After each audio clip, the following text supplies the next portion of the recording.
All right, so next up we've got the reverse step up. So we're going to be working through the Patrick step up first, which is the first of 3 reverse step up variations. So if you want to see the other 2, make sure you check out the other videos.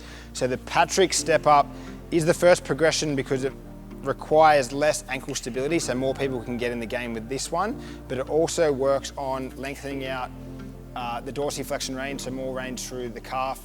And our obvious point of difference here is we're looking to work through the VMO, so the medial side of the quad. If we have strong quads, we're going to have strong knees. So what we're doing here is starting from the start position. We're looking to touch our heel in front of the plate and then just pause there for us. So the toes off the floor. What we're looking for is driving some force production through this knee. So if he holds there, he's going to feel that quad start to really jack up.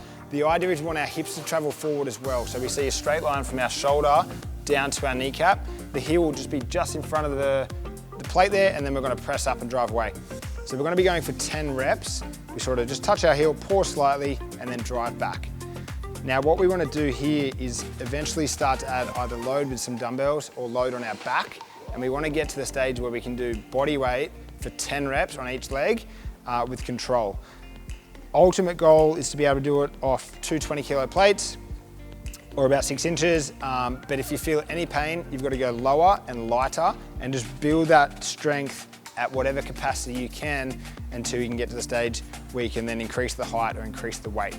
So one way to look at it, you can increase the weight at a lower height or you can increase the height at a lower weight. You want to be getting both ends of the spectrum on this one to get all aspects of that strength continuum.